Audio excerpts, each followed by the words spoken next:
Maintenant, nous allons parler de sondes interplanétaires et nous allons passer à ExoMars, la deuxième sonde européenne à orbiter Mars.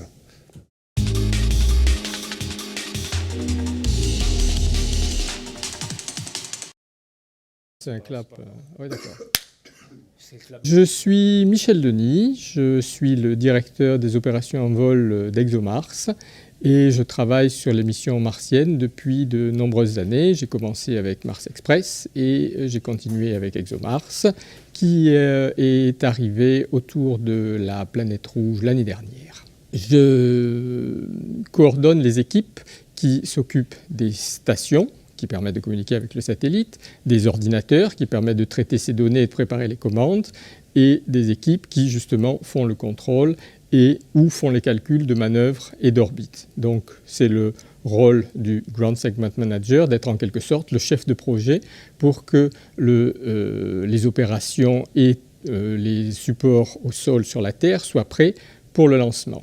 Ensuite, lorsqu'on lance et pendant les phases critiques, traditionnellement, le Ground Segment Manager devient directeur de vol, Flight Operations Director, et il sera, lorsque nous sommes dans les salles de contrôle spéciales pour les opérations critiques, il devient le chef d'orchestre en temps réel pour ces phases-là. Le nombre de personnes qui travaillent sur ExoMars à l'ESOC dépend de la criticalité de la phase. En ce moment, à cause du fait qu'on est dans cette phase d'aérofreinage qui demande beaucoup de calculs mathématiques et donc beaucoup de support des gens de la dynamique de vol, l'équivalent en nombre de personnes serait d'environ une trentaine. Ça sera réduit significativement lorsqu'on sera en routine et où la dynamique de vol n'aura plus qu'à faire des opérations de maintenance de l'orbite et des modifications d'attitude beaucoup moins fréquentes et beaucoup moins critiques en particulier. De même, l'équipe de contrôle de vol sera un peu réduite parce qu'on passera dans un mode où les systèmes automatiques permettront de planifier beaucoup plus à l'avance. Donc on arrivera à des chiffres moins élevés, à peu près la moitié. Le pilotage du TGO se fait en fonction des besoins de la phase dans laquelle on est. Il y a donc des pilotes tout le temps pour les phases critiques, celles qui sont le lancement et les jours qui suivent le lancement. Également pour les phases d'arrivée à Mars, là on aura des pilotes tout le temps, des pilotes c'est-à-dire des ingénieurs qui assistent les techniciens chargés d'envoyer les commandes. Ces techniciens, eux, sont là en permanence aussi pendant les phases de routine, sachant qu'il n'y a pas toujours des contacts avec le satellite parce que les stations qui contactent TGO sont aussi utilisées pour d'autres satellites et lorsqu'on n'est pas en phase critique, on n'a pas besoin de 24 heures sur 24. TGO est en vacances en ce moment parce que nous sommes très exactement dans la phase dite de conjonction solaire. On faut s'imaginer les planètes, le Soleil est au centre du système solaire, la Terre d'un côté et Mars de l'autre côté. Ce qui veut dire que la communication radio est difficile, elle pourra même être interrompue quelques jours au moment où le Mars sera quasiment derrière le Soleil, qui sera le 27 juillet. Donc pendant plusieurs semaines avant et plusieurs semaines après cette date d'alignement des planètes, en fait les communications sont rendues difficiles par le fait que les ondes radio doivent passer dans la couronne solaire et les transmissions de données sont perturbées, et les transmissions de commandes aussi. Donc du coup pendant plusieurs semaines on ne fait pas d'opération critique et le satellite, disons, est mis dans un mode sûr et ça ne veut pas dire que les gens ici sont en vacances parce qu'ils ont des choses à préparer pour la suite. Mais concernant la santé du TGO, il a été lancé donc il y a plus d'1 an, est arrivé à Mars il y a plus de 6 mois. Il est en excellente santé, il n'y a aucun système qui donne aucun signe de faiblesse, il a beaucoup de carburant, ses différents instruments et caméras sont en bon état et tout à fait performantes. Il y a eu des tests déjà initiaux qui ont été faits. Il n'est pas encore sur l'orbite finale et c'est ce que l'on est en train de faire parce qu'on a une phase très longue d'aérofreinage qui dure à peu près 1 an qui nous permet d'amener le TGO sur son orbite finale qui sera une orbite circulaire. TGO n'a pas qu'une mission scientifique, en effet, il a une fonction de relais des rovers et des atterrisseurs statiques qui sont éventuellement sur Mars. Et on a une coopération très intense avec la NASA là-dessus. Les tests ont déjà été faits avec Curiosity. Et à partir du moment où il sera sur son orbite finale vers avril 2018, alors on commencera à faire du relais quotidien des rovers de la NASA, ce qui préparera nous préparera d'un point de vue des opérations, des systèmes aussi, à être prêts pour l'arrivée du rover ExoMars en mars 2021, puisque le lancement aura lieu en 2020, mais l'arrivée c'est le 19 mars 2021 du rover ExoMars. Les stations utilisées par le TGO, ce ne sont pas seulement les stations ESA, les stations de l'ESTRAC.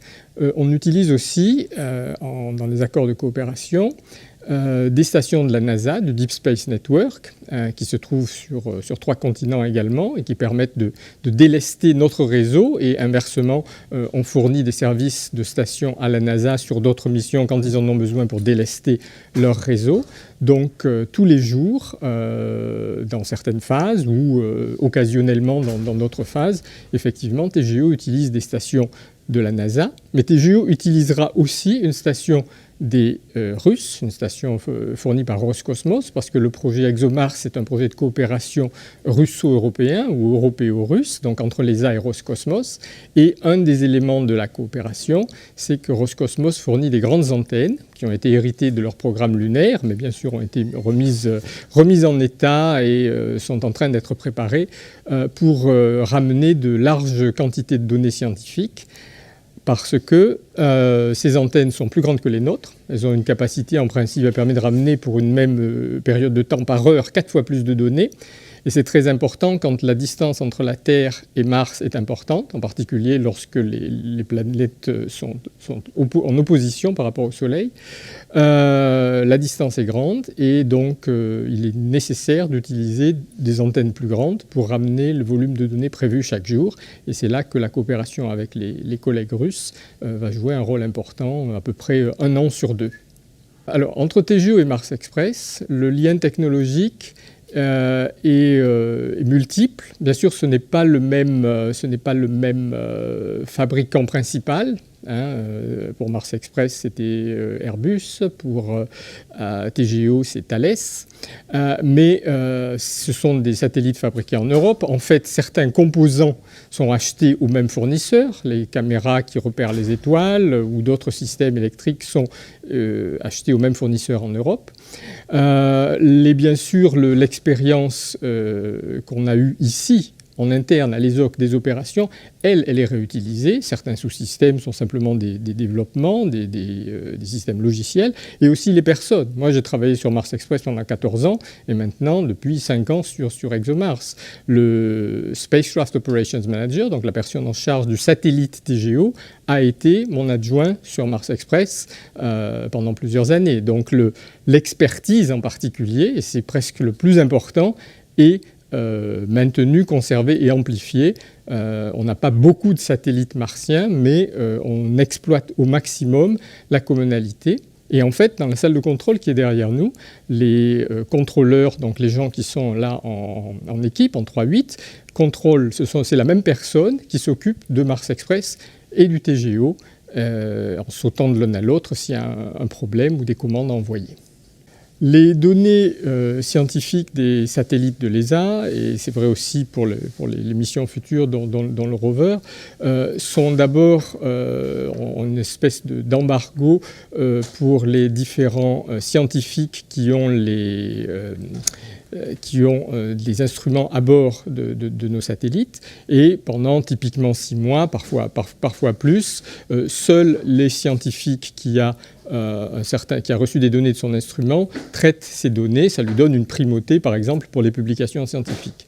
Ensuite, ils ont le devoir, et c'est un agrément avec l'ESA qui les emmène avec son satellite autour de l'objet à étudier ou sur l'objet à étudier pour un rover, de fournir ces données dans une archive scientifique qu'on appelle la PSA, Planetary Science Archive, et ensuite les scientifiques du monde entier peuvent avoir accès à ces données pour faire des études comparatives, etc. La mission ExoMars 2020, qu'on appelle aussi RSP pour Rover and Surface Platform, sera lancée en 2020. Et avant de parler de rover et de conduire sur Mars, il faut déjà aller à Mars.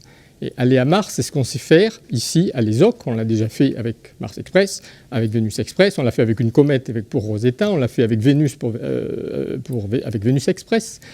Donc, le transport ou la conduite du satellite composite qui emmène le rover à Mars, c'est sous la responsabilité de l'ESOC. Et je suis déjà le Ground Segment Manager pour cette mission et il y a déjà des gens qui s'occupent de préparer ce lancement ici. Lorsque l'atterrissage aura eu lieu, le rover se trouvera posé sur une plateforme, qui est une plateforme russe, une plateforme scientifique statique. Cette plateforme déploiera automatiquement des rampes des deux côtés et en fonction des images et de l'assiette de la plateforme, etc., il sera décidé de quel côté le rover sortira. Donc, il y a un centre de contrôle du rover qui se trouve en Italie, à Altec, à Turin, et ce sont eux qui seront en charge des opérations du rover, mais en coordination au début avec nous, parce que ici, ce centre sera en charge des opérations de la plateforme russe temporairement, jusqu'à ce que le rover soit descendu par la rampe à droite ou à gauche et se soit éloigné de la plateforme. À ce moment-là, les deux appareils seront complètement séparés, leurs deux missions seront complètement différentes. Le centre de contrôle du rover en Italie prendra le contrôle du rover. Le contrôle de la plateforme russe sera passé aux collègues russes à Moscou, à la compagnie Lavochkin. Et nous, on aura quand même un rôle qui s'appelle le rôle de coordination, parce que le rover comme la plateforme ne peuvent pas communiquer directement avec la Terre. Leurs systèmes radio ne sont pas assez puissants. Tout ce qu'ils peuvent faire, c'est communiquer avec les orbiteurs, les satellites qui sont en orbite autour de Mars, la fonction de relais dont on parlait tout à l'heure. Et la TGO est contrôlée d'ici et continuera d'être contrôlée d'ici. Donc on aura une espèce de groupe de planification et de coordination qui assurera que les commandes qui viennent d'Italie pour le rover sont envoyées au rover sur Mars en passant par le TGO, et que les données du rover sur Mars en passant par le TGO reviennent, passant par les OC, et sont distribuées aux collègues en Italie qui contrôlent le rover quand c'est nécessaire. Et on fera la même chose avec la plateforme russe. Et on organisera aussi d'ici la coordination avec des satellites de la NASA, qui sont déjà en orbite autour de Mars et qui peuvent fournir des passes de relais supplémentaires dans certaines périodes. Parce que lorsqu'on a des rovers sur Mars, à ce moment-là, les orbiteurs jouent le rôle de stations volantes qui sont une étape du relais. Ils prennent les informations venant du rover ou de la plateforme avec des systèmes radio peu puissants. Et ensuite, grâce à leurs grandes antennes, les orbiteurs qui sont autour de Mars peuvent renvoyer toutes ces données vers la Terre. Et on utilisera aussi, et en plus, s'il est encore en bonne santé, on l'espère, le satellite Mars Express pour cette fonction de relais, qui est aussi contrôlée depuis l'ESOC. Donc le rôle, même si on ne pilote pas le rover depuis l'ESOC, en fait on fournit toute la logistique, les stations et les orbiteurs, ou la coordination avec les stations américaines, les stations russes et les orbiteurs américains. Pour moi, je l'attends depuis 40 ans, c'est quand on trouve de la vie sur Mars. Maintenant, quand les Vikings ont atterri, c'est ce que tout le monde, enfin tous ceux qui s'intéressaient à l'univers, à la science, à l'astronomie, attendaient. Bon, il n'y a pas eu de conclusion définitive, mais si effectivement une mission martienne, et en particulier une mission martienne européenne comme le rover ExoMars, en creusant suffisamment profond, mettait en évidence des traces de vie présente ou même de vie éteinte, mais de manière sans ambiguïté, ça serait un changement révolutionnaire de notre vision du monde. On suspecte que c'est possible, on suspecte que ça a peut-être eu lieu, probablement eu lieu, mais il faut en faire la démonstration par des mesures, par des analyses. Et ça, ce serait vraiment l'accomplissement d'une mission martienne. Bon, sur Terre, évidemment, nous trouvons beaucoup... nous avons beaucoup de vie. Je ne suis pas un scientifique pour répondre de manière élaborée ou utile sur les candidats les plus probables dans le système solaire ou ailleurs pour trouver de la vie. Mais d'un point de vue, un sentiment personnel, c'est que s'il y a eu de la vie ailleurs que sur la Terre dans le système solaire, c'est probablement sur Mars. Et probablement dans le premier milliard d'années de la planète Mars, quand il n'y avait peut-être pas encore de vie sur Terre, et que la vie a pu s'y développer puisqu'il y a eu de l'eau liquide, comme le prouvent les reliefs qui restent, les traces de lits, de fleuves, etc. sur Mars, qu'on voit très bien. Quand il y a eu de l'eau liquide et de l'eau stagnante pour de très longues périodes, il y avait de l'eau, de l'énergie, et il est très possible qu'il y ait eu de la vie sur Mars. Et ça semble le candidat ou la planète candidate la plus probable. Alors il y a bien sûr des théories exotiques concernant Europa ou lune de Jupiter ou autre, mais ça semble, pour moi, ça me semble encore plus spéculatif. Cette année, l'ESOC fête ses 50 ans. Ça commence à faire. Et moi, j'ai eu la chance de participer aux 25 dernières années, donc à la deuxième moitié de cette aventure. Et on a vu les systèmes évoluer, on a vu l'organisation évoluer, les satellites devenir de plus en plus fiables. On se plaint parfois, dans le temps tout allait mieux, mais en fait les satellites d'aujourd'hui sont plus fiables. Ils sont aussi plus modifiables, parce qu'on peut modifier leur logiciel à bord, ce qui était totalement impossible. Les satellites d'il y a 40 ans qui n'avaient pas de logiciel à bord, une logique électronique figée et très très simple. Et la première mission interplanétaire de l'ESA, c'était le survol de la comète de Halley en 1986. Donc ça fait maintenant plus de 30 ans. Et donc il y a eu en Europe, même avec les moyens de l'Europe qui sont évidemment beaucoup plus limités que ceux de la NASA et des États-Unis, il y a quand même eu un progrès et un développement de l'exploration du système solaire qui, de mon point de vue, est tout à fait, en tant qu'Européen convaincu et que citoyen, indépendamment de mon appartenance à l'ESA, c'est un développement tout à fait remarquable. On est parti de très peu. Et le flyby d'une comète, c'était pas si facile, avec une caméra, disons, qui donne une résolution dont personne ne voudrait sur le plus mauvais smartphone aujourd'hui, bien sûr. Et maintenant, on ramène des images de très haute résolution. Et on a réussi à se poser, quand même, dans ces 30 ans, sur Titan, la plus grosse lune de Saturne, sur la comète Chury avec Rosetta, donc Titan avec Huygens, Chury avec Rosetta.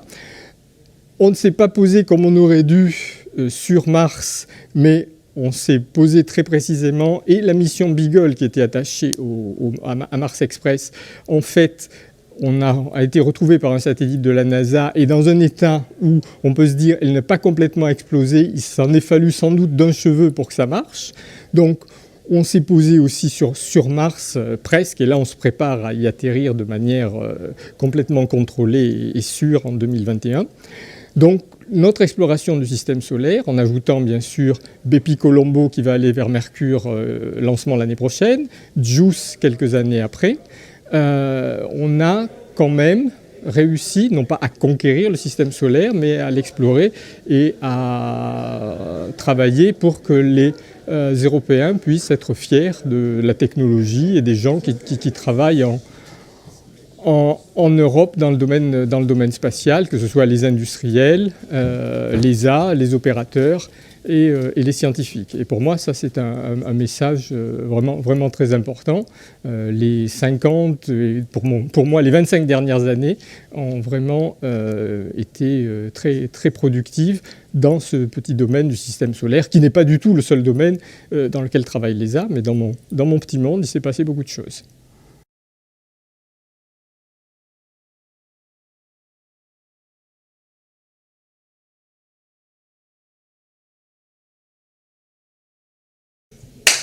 Alors, aujourd'hui, j'aurais dû y réfléchir avant. Mais bon. Ce n'est pas une sonde australienne, hein, même si vous avez vu passer un kangourou un peu creepy.